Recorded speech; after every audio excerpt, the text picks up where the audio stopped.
히브리서 3장 1절부터 6절 말씀 제가 읽겠습니다. 그러므로 함께 하늘의 부르심을 받은 거룩한 형제들아, 우리가 믿는 도리의 사도이시며 대제사장이신 예수를 깊이 생각하라. 그는 자기를 세우신 이에게 신실하시기를 모세가 하나님의 온 집에서 한 것과 같이 하셨으니, 그는 모세보다 더욱 영광을 받을 만한 것이 마치 집 지은 자가 그 집보다 더욱 존귀함 같으니라. 집마다 지은 이가 있으니 만물을 지으신 이는 하나님이시라. 또한 모세는 장래에 말할 것을 증언하기 위하여 하나님의 온 집에서 종으로서 신실하였고, 그리스도는 하나님의 집을 맡은 아들로서 그와 같이 하셨으니, 우리가 소망의 확신과 자랑을 끝까지 굳게 잡고 있으면 우리는 그의 집이라. 아멘.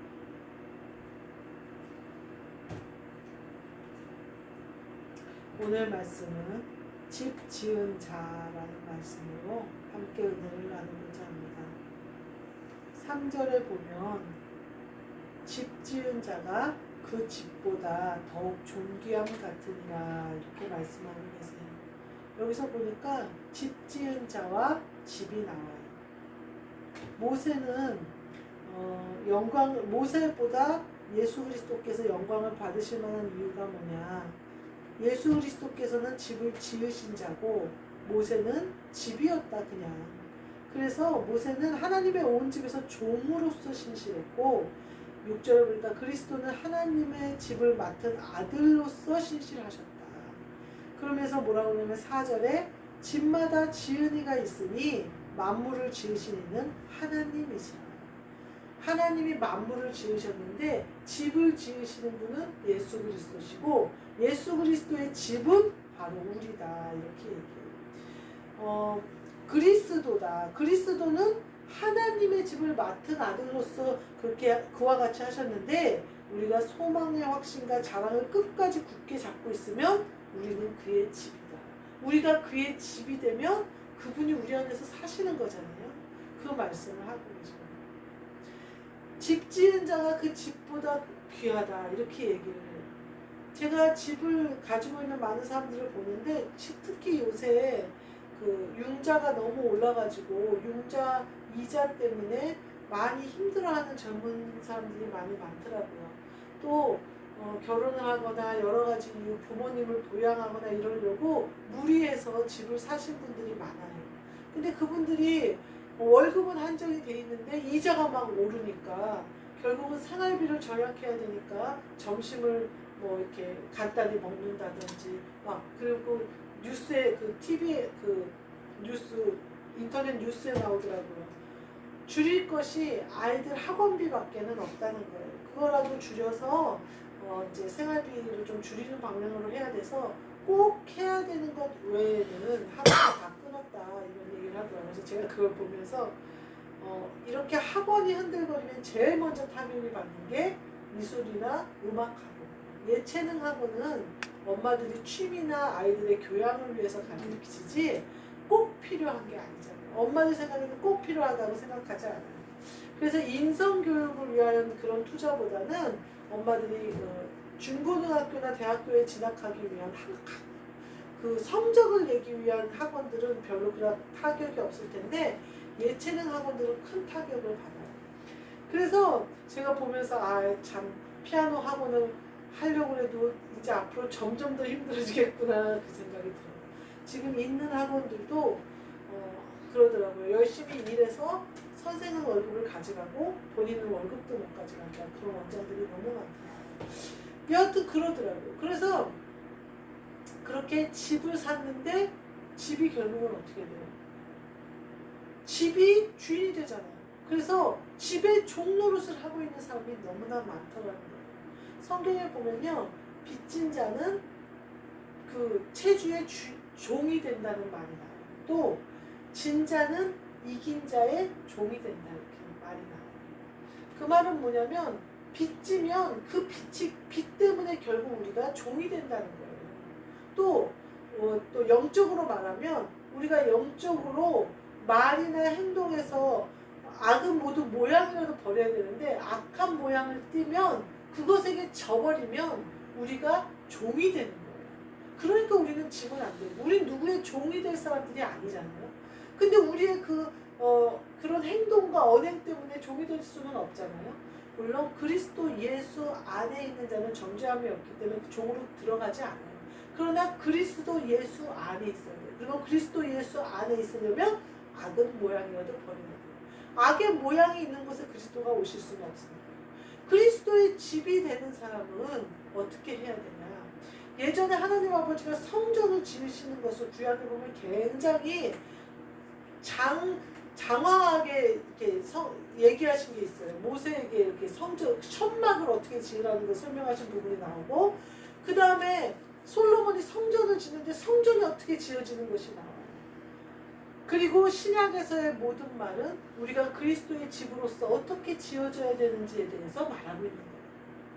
제가 예전에 성경을 읽을 때 제일 힘들었던 게 그거예요. 뭐 6개의 꽃, 강가지에서 나와서 어쩌고저쩌고, 뭐 술이 어쩌고저쩌고, 천막 짓는 것도 마찬가지예요. 청색실로, 호색실로 짜고, 모두 어쩌고저쩌고, 옷을 만드는 거에서부터 이제 끝났나 싶으면 또 그냥 옷을 만들고, 또 이게 끝났나 싶으면 또 몸을 성경하면 이게 끝났나 싶으면 한참을 하더라고요. 그 부분은 성경 읽기가 힘들었어요. 근데 제가 이 그리스도가 집의 주인이시오, 우리가 집이다라는 생각을 하고 그 천막 짓는 것을 성경을 읽을 때는요, 새로워요. 내가 한 올 한 올 지어지는 것 같은 느낌. 내가 겉에 수달 가죽, 그 다음에 뭐 가죽, 다 그렇게 지어져 가는 느낌. 영혼, 혼, 몸. 이 성전 천막이 지어지는 것도 다 그 안에 의미가 있겠구나. 나는 의미를 다 파악하지 못했지만 이렇게 세세하게 설명하신 하나님의 이유는, 하나님의 감동으로 쓴 성경에 그게 세세하게 천막을 짓는 것은 다 그 안에 의미가 있겠구나. 내가 다 발견을 못해서 그렇지. 솔로몬의 성전도 마찬가지죠. 언약궤가 있는 그 안에 지성소와 저는 잘 몰라요. 성경을 제대로 공부한 사람이 아니기 때문에. 그러나 짓는 거, 가로나 세로나 높이가 똑같이 해서 정사각형을 짓고 막 황금으로 싸고 뭐하고, 어디는 노수로 만들고 대야를 만들고 막 하는 모든 설명에는 뜻이 있겠구나. 나를 씻어야 되고, 씻는 손을 씻어야 들어갈 수 있고 하는 모든 것이, 예배 드리기 전에 내가 씻겨야 들어갈 수 있고, 내가 회개해야 들어갈 수 있고, 그리스도가 그래야 오실 수 있고, 내가 마음을 활짝 열어야 그리스도가 내 안에서 영광을 받으시고, 이 모든 것이 그 안에 숨어 있는데 우리가 잘 모르는 거죠. 신약에 오면요, 그게 영의 일로 바뀌어요. 물론 육신도 깨끗해야죠. 모양이라도 버리라고 했습니다. 그렇지만 이 신약에서 얘기하는 모든 말씀들, 특히 마태, 마가, 누가, 요한에 나오는 예수님의 말씀은 예비하라는 거예요. 내가 너희를 위해서 올 건데 예비하라는 거예요. 집을 예비하라는 거예요. 그러니까 천국을 맞이할 준비를 하라는 거예요. 그 천국은 부활하신 그리스도가 내 안에 오시는 천국이에요. 그러니까 내가 어떻게 예비해야 될지가 거기 말씀에 많이 나와요. 제가 예전에는 마태, 마가, 누가, 요한의 말씀을 볼 때 축복의 말씀, 사랑한다는 말씀, 나라를 살리시는 말씀, 무리를 걷는 말씀, 막 이런 말씀이 좋았어요. 근데 요새는 보면요, 예수님이 경고하신 말씀, 조심하라고 하신 말씀, 마귀를 어떻게 하라는 말씀, 또 성령이 오셔서 너희 안에 역사하면 내가 너희 안에 와서 어떻게 하실 거라는 말씀, 요한복음에 보면 그런 비밀의 말씀이 많이 들어있더라고요. 그런 말씀들이 보여요. 우리에게 사실은 마테마가 누가 요한 3년 동안 공생애를 하신 거는요, 우리에게 조심하여 그리스도가 오셨을 때 우리가 그리스도의 집이 될 수 있는 사람들로 만드시려는 예수님의 계획이에요. 그래서 계속 말씀하는데, 그때 당시 제자들도 무슨 말인지 잘 못 알아먹잖아요. 지금 우리는 그러면 마태, 마가, 누가, 요한을 읽을 때 그 예수님의 집으로서 우리가 어떻게 살아야 되는지를 알아야 돼요. 그러니까 그 공생애 동안 예수님이 하신 모든 말씀이 성전을 지으려는 구약의 말씀과 동일하다. 내가 어떻게 해야 되냐. 세상 사람들은 권세 있는 자들이 너희들을 임의대로 막 하지만 나는 섬기는 자로 너희 안에 내가 어떻게 살아야 돼요? 섬기는 자로 있어요. 섬기는 자로. 내가 너희의 선생이지만 너희의 발을 씻겠다. 너희도 나와 같이 겸손해라, 이 말씀이잖아요. 예수님이 겸손하셨는데 우리가 교만하면 말이 안 되잖아요.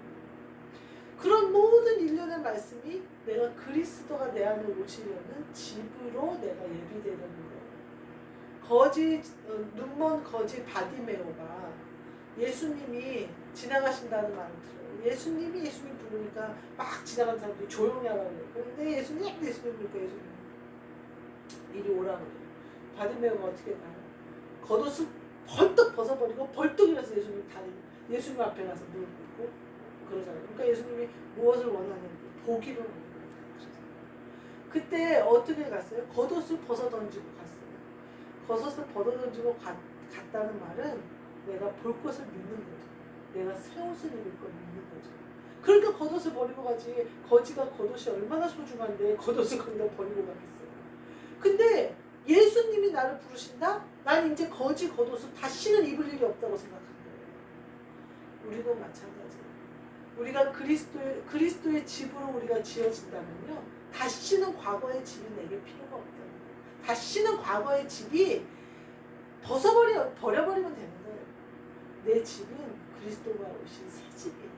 그 집으로 나는 지어지는 거예요. 그리고 그 지으시는 분은 그리스도시다. 왜냐하면 그리스도가 주인이십니다.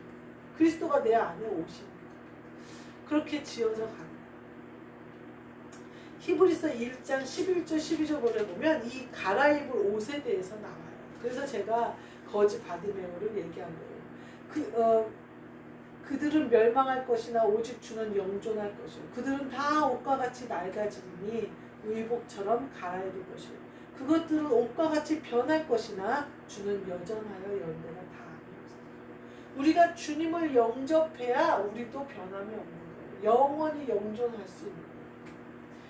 그리스도가 안에 없는 사람, 예수 그리스도가 안에 없는 사람은요, 영존할 수 없어요. 왜냐면요, 우리의 영생은 그가 우리 안에 계실 때 가는 거예요. 그가 우리랑 함께하면 그게 천국이고요. 그가 우리와 함께하지 않으면 지옥이거든요. 그가 우리와 함께하면 내 영이 지금부터 영원까지 영생을 하는 것이고, 그가 우리와 함께하지 않으면 육신적으로 보면 수월로 들어가는 게 성경의 진리거든요. 오늘 보니까요, 앞에 사도이시며 대제사장이신 예수를 깊이 생각하라 이렇게 얘기해요. 대제사장은 뭐냐면 우리의 죄를 대신 지고 가는 거거든요. 예수님이 대신 지고 가셨기 때문에 이제 성전도 끝난 거예요. 그래서 집으로 지어져야 돼요. 그전에는 어땠냐면요, 대제사장이 성전에 들어가서 그 제사를 드림으로 유대인들의 죄를 씻었어요. 그 전에 성막에 있을 때는 모세가 성막에 들어가서 하나님을 만나서 하나님과 대면하여 하나님의 뜻을 성취했어요. 근데 이제는 그리스도가 내 안에 오셔서 성령님이 오셔서 모든 것을 가르치시는 거예요. 그리고 모든 것을 통달하실 성령님이 우리 안에 오시는 거예요. 그래서 우리에게 언변을 주시고 말할 수 있게 하시는 거예요. 제가 그 계시를 볼 때 새 집에 있는 모습을 보고, 또 계시 때마다 집이 다르거든요. 어느 때는 막 비바람이 부는데 멋진 집에서 테라스가 있는 집에 테라스 문을 우아하게 닫을 때가 있는가 하면, 어떤 집에는 합판해서 막 그럴 때가 있어요. 우리가요, 집으로 지어지는 것은요, 우리의 상태예요. 그리스도는 우리와 항상 함께 있으세요. 근데 문제는 내 상태예요. 제가 아까 빚진 자들이 집에 종처럼 산다 이런 말을 했어요. 또 어떤 사람들은요, 집에 매여 있는 사람도 있고 여러 종류의 사람이 있잖아요. 이 땅에서 우리가 환경의 음성을 듣는 것에도 그러잖아요. 빚 때문에 집을 어떻게 하지도 못하고 집을 지고 이고 가는 사람이 있는가 하면, 집을 누릴만 한데도 집에 매여서 자유를 못 누리는 사람이 있어요. 예를 들면 집을 쓸고 닦고 막 이렇게 그냥 집을 그렇게 인테리어를 하고 막 이러는 것에 너무 모든 것을 걸어가지고 막 거기에 매여가지고 막 집을 갈고 닦고 사는 사람이 주인이 돼야 돼요. 우리 아들이 그러는 거예요. 군대를 이제 좀 있으면 제대를 하는데, 군대 제대하는 기념으로 자기 자신에게 플렉스를 하나 하고 싶대요. 그게 뭐냐면 아주 근사한 선물을 하나 하고 싶다는 거죠. 그래서 시계를 하나 사야겠대요. 그래서 무슨 150만 원짜리를 사야겠대요. 어쩌고 저쩌고 그러더니 한 30만 40만 원짜리를 샀더라고요. 그래서 자기가 그동안 애쓴 거에 대해서 40만 원짜리인데 뭐 어쩌어쩌 해서 뭐 30만 원대에 샀대요. 그런데 자기 자신에게 선물을 주고 싶어서 그걸 샀다는 거예요. 그래서 100얼마짜리 사도 뭐 지 돈으로 지가 사는데 알아서 해라 잘하는데 뭐라고 애가 얘기를 하냐면 자기는 자동차는 스파크를 계속 탈 거래요. 이게 소형 경차잖아요. 근데 남자애들이 보통 돈이 있으면 자동차를 사려고 그러잖아요. 근데 자동차는 스파크를 자기가 성공을 해도 자기는 스파크를 타고 싶대요. 너무 스파크가 좋대요. 주차시키기 좋고 어디 가면 좋고 좋다는 거예요. 그런데 시계는 좋은 걸 차고 싶대요. 그래서 자기는 스파크를 타지만 시계는 돈 1,000만 원짜리 그런 걸 차고 싶다는 거예요. 그러면서 뭐라고 하냐면 자동차는 소모품이라는 거예요.